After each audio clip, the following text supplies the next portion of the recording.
Hi, I'm Spooky Corey, and I have too many spooky tapes! Welcome, foolish mortals, to my Tiki Bar of Terror! What makes it a Tiki Bar of Terror, you ask? The skulls, dummy! And I bought ghost lights! The ghost lights? I worked somewhat hard on this. I have skeleton hands. It's spooky. Come on, man. Rubber spiders. Spooky.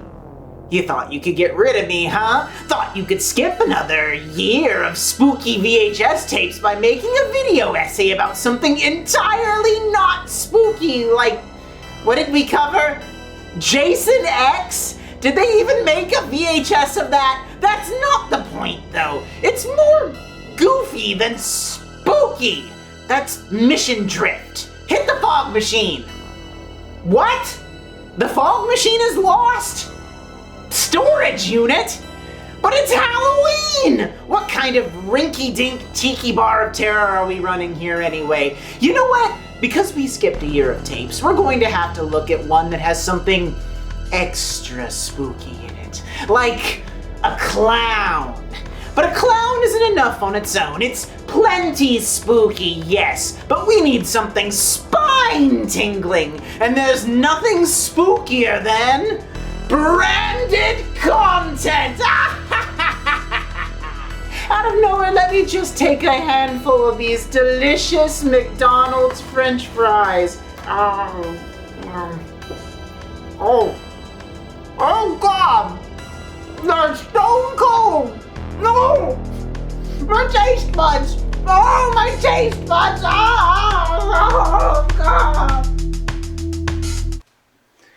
I bought these for the bit. I was unprepared for how terrible they'd be cold. I'm just gonna sit these down here. Spooky Corey, you're gonna go back in the spooky cellar for another calendar year. Those skeleton hands are sticky. Not to be too nostalgic for the glory days of a megalomaniacal multinational corporation, but remember when McDonald's was a fun place you actually wanted to go? Kids used to have birthday parties there. You could post up for hours on the N64 or catch some unspeakable antibiotic-resistant infection in the ball pit. The food was cheap, and it was a place where parents could take their kids for a little bit to get their wiggles out in a way that was temperature controlled and relatively safe. Nowadays, the new McDonald's all feel sterile. They're comfortable without being inviting. I can't think of any kind of kid who would want to spend any significant time inside of a contemporary McDonald's. Some of that is corporate strategy, I guess. They're not chasing the under 18 audience anymore. Maybe they think that the Happy Meal has enough cultural cachet as it is, no marketing required. And people are dining in at fast food restaurants less and less. So they've stopped putting in play places, retired Ronald McDonald, and moved most of their marketing towards Gen Z targeted music tie-ins and unexpected cross-promotions. But back in the late 90s, when McDonald's was still aggressively going after the kids, they got into the business of creating their own bespoke direct-to-video series called The Wacky Adventures of Ronald McDonald. It was an eye-melting combination of hyperkinetic live-action segments that bookended animation by Klasky-Csupo, the company behind Nickelodeon classics Rugrats, Aaahh! Monsters, As Told by Ginger, The Wild Thornberrys, and Rocket Power. And a lot like other Klasky-Csupo projects, it had music by Bob and Mark Mothersbaugh, two of the primary forces behind Devo. Needless to say, this 6-video series was aesthetically wild, full of the sort of late 90s excess that typified McDonald's outreach to kids, pure visual overload. Also, these tapes were only available to purchase at participating McDonald's locations for the low price of $3.49, so it was affordable and enticing. Your kid whines, "Mom, Dad, I want the Ronald McDonald tape," and at $3.50 you don't really have the heart to say no, do you? And in the grand tradition of Klasky-Csupo, they're not bad. I went into this thing expecting nightmares, and there are some nightmares to be had, sure. I'm gonna have to switch to sugar-free dog food. We'll get to that. But you forget, McDonald's is a company that has an ironclad grip on its image, especially when it comes to their McDonaldland characters. That being said, they're also shockingly good at dipping their toes into whatever the prevailing new media sensation is at the time, and they're willing to flex the rules a bit to make themselves seem hip to the kids. See the surprisingly good MC Kids game I was obsessed with as a kid, the Szechuan sauce fiasco from a few years back, or the viral Grimace Shake TikTok trend that totally wasn't astroturfed. So, in the grand tradition of Halloween, I bring you the inaugural tape in the Wacky Adventures of Ronald McDonald. It is titled, simply, Scared Silly. We start on a really wonderfully detailed miniature of what I'm assuming is the metropolitan center of McDonaldland, Ronald's house. Naturally, it's the big one that looks like a pair of golden arches. Ronald sleeps in a hamburger bed, which is something I didn't know I needed in my life, so that's ruined my life for a little bit. The clock strikes 7 a.m. and a Rube Goldberg machine wake-up montage that feels like Wallace and Gromit on weapons-grade amphetamines begins with Ronald cast as Wallace, and Sunday, Ronald's sentient talking dog, as Gromit. Sunday, in his live-action format, is a genuine panic attack of a character. It's a guy, specifically Mini-Me actor Vern Troyer, in a dog costume, puppeteering an animatronic face. I think the real terror is in his weird half-juggalo look and his extremely realistic human eyes. That's just not the kind of eyeball a dog should have. I don't like it. I don't like it looking at me. Go away! Everything is so frantically cut, and the song, coming from a Devo fan, well, it's obvious they don't really care here. Gotta get ready to enjoy the view. Looking kinda cool, looking kinda new. There are things we should be trying, me and you. A new day's here and fun is overdue. As part of his morning routine, Ronald polishes pictures of his friends. Naturally, this leads to those photos spinning around to reveal horrifying nightmare visions of his friends. We then get a sub-montage within our primary montage as Ronald tries on a bunch of outfits while Sunday passes judgment. Once this chaotic cacophony manages to hit the status quo, we're allowed to start our episode properly. Sunday's watching some black and white stop-motion dinosaur horror movies on TV and gets startled when Ronald unexpectedly enters the room. Ronald lectures Sunday about watching scary movies, but immediately recognizes the movie and sits down to watch it with him. The phone goes off, and for some reason it's a giant alarm bell, and it freaks both of them out. Sunday zooms to the top of the ceiling fan and falls into Ronald's arms, where we can see the upsetting seam in the tummy of the costume, making it look like they sewed Vern Troyer in there, human centipede style. Ronald goes down his fire pole to grab the phone. I really thought I'd have a fire pole in my house when I grew up. That was like the sign you had made it. Guess I haven't made it yet. New Patreon tier, install fire pole. Guess I need a tier before that. Install second story. The set design for, I'm gonna call it Ronald's office, his command center maybe, is gorgeous. There's a high budget density to everything here that really brings how cheap most of the tapes I review look into depressingly sharp focus. A lot of great opportunities for creative depth of field and framing here. Those horrific 3D visages of the McDonaldland characters make a return here, as Ronald answers the call from a friend named Tika, who invites Ronald and the gang camping. Sunday is dubious. Weather's perfect for a campout. Hold on a minute, Ronald. Camping in the woods? Are you sure? Sunday, don't tell me you're afraid of giant dinosaurs. No, it's, ticks. I don't like ticks and fleas. Sunday is the real sticking point on this show. He's too upsetting to look at, and his voice is off-putting in the opposite way most weird kid show critters are. He has what I'm gonna call the sub-Squidward voice, that kind of deep, nasally, grumpy little guy energy. The sooner we get to the animated segment, the better. Good thing this is only, oh no, it's 40 minutes long. It's the worst length for something like this, if you ask me. Make it an hour, or make it a bundle with 2 distinct 22-minute episodes if you're trying to prove it has value or something. 40 minutes is just long enough to get into that squishy, underdeveloped middle, especially when it comes to kids' shows. There's nothing inside of a Ronald McDonald story that can carry the length of a 90s prestige drama. Anyway, Ronald, who apparently is constantly ready to camp at the drop of a hat, tells Tika to call everybody else and tell them to meet at the car in 5 minutes. Ronald exerts a wildly unrealistic amount of power in McDonaldland. It's good to be the king. Ronald powers through some more calls. Sunday defies the laws of God and physics and rises up the fire pole, and we get a wacky Pee Wee Herman-style invention where a flashlight turns into a tent and then collapses. Sunday and Ronald hop down some slides. We hover way too long on Ronald and his weird falling hair that makes him look more than a little sinister, and they transform into their 2D animated personas. Strangely, these designs are more palatable to me. I'm totally Rugrats pilled. This is my normal.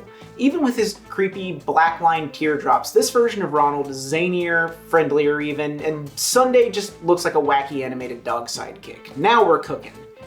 Ronald activates the McDonald mobile, and his friends all dutifully show up at the garage door as he's so forcefully commanded.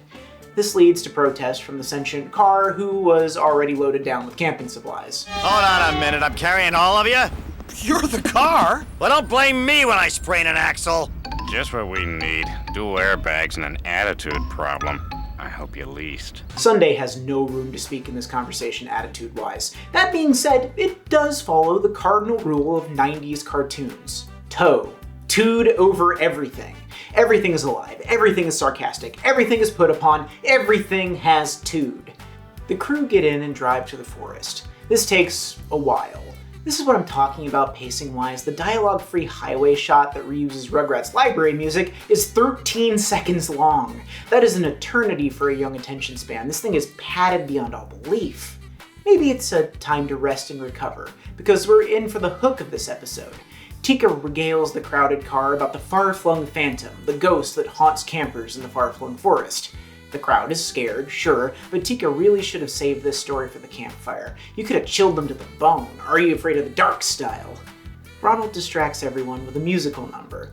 It's a low-effort little ditty that repeats the same verse-chorus combination in increasingly quick succession. There's flowers And squirrels. and fish and frogs, caves and rocks. And lots of bugs. I'll give it this, though. The song really takes full advantage of Devo's ability to write obnoxious earworms. And hey, it takes up another minute or two of the 40-minute runtime. That's 100% the calculus they're using here. The McDonald Land gang finally makes it to camp, and they all split up into pairs for reasons that either do or do not exist and are simply unexplained. Unlike the 5-minute arrival ultimatum, the McDonald Land gang is doing a truly terrible job of this whole pairs business. Tika drops a walkie-talkie and acts extremely sus when asked why she has it. Oh, yes, well, I brought this walkie-talkie in case we split up. We could stay in touch, but oh, darn it, where's that other one? Oh, that's weird. Birdie, who is voiced by Christine Cavanaugh, the voice actor behind Chucky on Rugrats, and my audience between the ages of 25 and 40 all go, oh, in unison, is instantly suspicious, obviously. But Grimace and the gang's general annoyance pushes this to the sideline for a bit. Sunday gets accosted by what I can only describe as a jacked squirrel daddy, and Tika gives a knowing nod to a creepy security camera in the trees. For something so inane, this has a real sinister edge to it, vague, hostile vibes. Speaking of sinister, Tika almost murders Ronald Wile E. Coyote style by leading him off a cliff. Luckily, Ronald doesn't adhere to the rules of cartoon physics because he looks down, notices his mistake, and saunters on back to safety. This guy's power levels are through the roof. I'm telling you, he cannot be killed. His soul is fueled by the destructive furnace of factory farming and American capitalism. Put Ronald against Art the Clown from Terrifier, and my money's on Ronald every single time. At a rest break, Hamburglar tries to goad Ronald into using his magic to get them all to the campsite, which is over 3 hours away. Hamburglar summons a bear, and they all run away from it, and Ronald conjures a magic door that leads the sentient talking bear into a netherworld from which he will never return. Smash cut to the campsite, which looks exactly like the place they were resting, and the gang sets up camp into another irritating Devo-adjacent earworm. Come on now, let's all get cracking. Later on, there's time for snacking. Time to set up camp. Night falls, the gang tells scary stories around the campfire, and Ronald and Sunday discover a spooky old mansion with electricity coming out of it. Hamburglar is really trying to ratchet up the scary here, but he's being a bit too hammy? I don't know. He has the vibe of a 90s cartoon bully because, well, he's a 90s cartoon bully. Why do they hang out with him again? He releases a dummy ghost, everybody freaks out and runs around for a while, and Ronald steps in to save the day. A freak rainstorm forces the crew to book it for the creepy old mansion, put a pin in that. This is yet another one of these poorly written kid shows where they have more ideas for events than they do actual story. Things happen in this show, lots of little moments, but nothing really ties it all together. Nobody's in charge of the forward momentum, not even Ronald. It's one of the chief things that drives me up a wall when watching videos like this. Give me a through line. I'll take just about anything if it's consistent. Ronald and friends get trapped inside the house, and they have another lackadaisical Devo musical number that's delivered with the conviction of a kid with shaky phonics reading a passage from a chapter book in front of the whole class. Well, it's dark outside and the rain is coming down, but I sure don't feel at home. Watch out! We're all alone! This place is creepy, but you must admit you won't do better on a night like this. This is why I don't cover animation a lot of the time, because the visuals here are all solid and kind of look fun. It looks great, but the writing, delivery, and structure of the thing is leaving me with little other than thing bad to say about the vast majority of it. I miss the live-action Nightmare Dog. Show me the live-action Nightmare Dog. Sorry, Ronald. Hey, you're gonna give yourself nightmares watching that stuff. That's better. Okay, I have the strength to continue. They wind up talking to a sinister floating head who has them trapped in his sinister game. It's not nearly as exciting as it sounds. In fact, it's the lamest game that any screenwriter can possibly come up with. A game of bespoke, sweaty riddles. We go up some stairs into a Scooby-Doo hallway, which mostly serves as an excuse for some bizarre vignettes.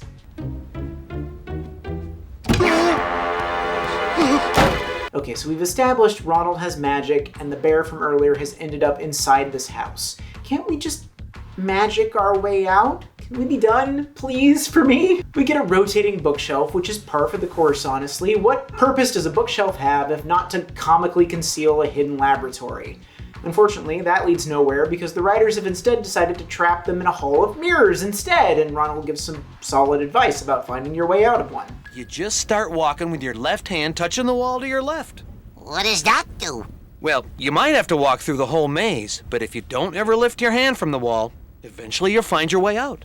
Seriously, it works. Try it the next time you're lost in a hedge maze. You know, all those hedge mazes you get lost in. After I specifically told you to stay out of there, who knows what's in there? Who knows who's in there? Get out of there! They work their way through the maze via a reprise of that same repetitive song, and if the rule of threes holds, we've reached our final puzzle. That being said, Tika drops a troubling detail. I knew Ronald could get farther than I ever could. They solve the spinning room puzzle and pop out inside of a black void to listen to the spooky head make proclamations again. Can you tell I'm bored at this point? I'm bored. This is like some kind of big cheeseball computer game, isn't it? Okay, so even the writers aren't into this. They think it's dumb. Everybody thinks it's dumb. Why are we here then? Yes, to solve a few more time-wasting riddles. The Wackies totally botched their dead simple riddles as we reinforce the truth of McDonald Land. Ronald McDonald is the smartest, coolest, most magical ruler in the history of this fast food fantasy world. He is all-powerful, even in the face of floating digital heads and mystical hauntings. He gets the riddle right, and the floating head has a little temper tantrum. They find the source of the game, and it's some dorky little kid running a giant techno contraption, and it turns out the little chicken nuggets and Tico are all involved in a grand, wildly obvious conspiracy to get Ronald out into the woods so he'd get trapped in the Matrix and play bad party games. I do love all the Y2K fashion in this though. The crop tops, the baggy jeans, the cargo shorts, the wallet chains. Feeling very nostalgic for inarguably the worst time of my life. Turns out the little jerk was commandeering his science dad's equipment, and now he's in big trouble. Tika gives the world's worst apology. Sorry I tricked you, Ronald. But I really wanted you to play the game. And I couldn't think of any other way. You still want to be my friend?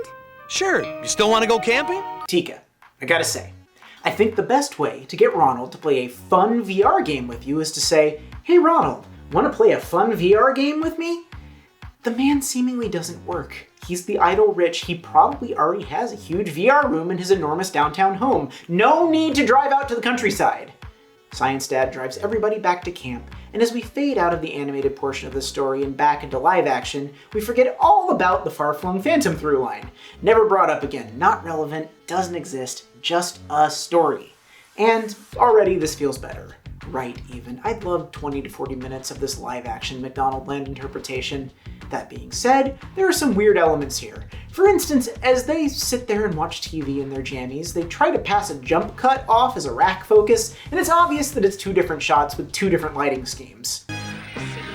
It's gigantic. Why did I have to sit on that egg? Why? The name of science. Are you sure you want to watch this before bedtime? For having spent so much time inside this thing, I feel hollow. A little gross. I liked the flavor, but it didn't last, or maybe it doesn't taste as good as I remember anymore, or maybe it never tasted good.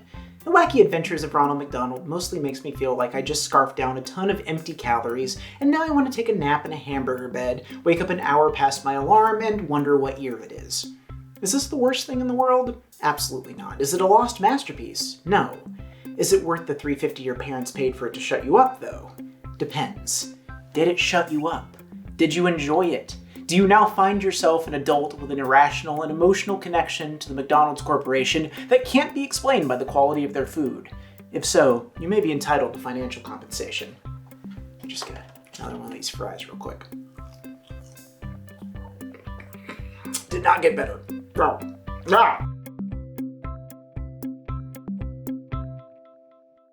Thank you all for watching Too Many Tapes. Please like this video, subscribe to my channel, and hit the bell icon to get updates for when I upload videos. I joke in the episode, but I wasn't actually funded by McDonald's for this video, so if you want to help out a small YouTube channel, consider donating $1 or more a month to my Patreon. Thanks to your generous donations, I was able to pick up all of the silly, spooky decorations you see around you, as well as that ice-cold container of McDonald's French fries. For just $2 a month, you get early access to my videos. If you donate $50 or more a month, like Cammy, you get a spooky movie recommendation. For the start of a wild, beautiful rabbit hole of horror, check out 1979's low-budget, ethereal masterpiece, Phantasm. I may do a video on this one. It's so iconic and follows a strange, almost avant-garde dream logic that really makes it transcend its homespun production qualities. Don Coscarelli is a genius, and Angus Scrimm's performance as the tall man is legendary. Natto Kitsch, who bumped up to the $50 a month tier and coincidentally sent me this very tape to review, gets a movie recommendation as well. I'm recommending the 1989 semi-terrible, semi-incredible comedy Girlfriend from Hell, which just got a release on Vinegar Syndrome. Essentially, the devil possesses a shy, mousy girl to take her for a bit of a joyride on Earth while an interdimensional bounty hunter has to try and stop her. It's surprisingly hilarious. For $10 or more a month, you're the visible seam in Sunday's live-action costume because I can't stop thinking about you, and your name gets to be in the credits pretty huge. And for $5 a month, you're invited to my Play Place birthday party, and I'll let you have the first go at the N64 and heck, maybe even early access to my videos. Thank you all again for watching, and I'll see you next time on Too Many Tapes.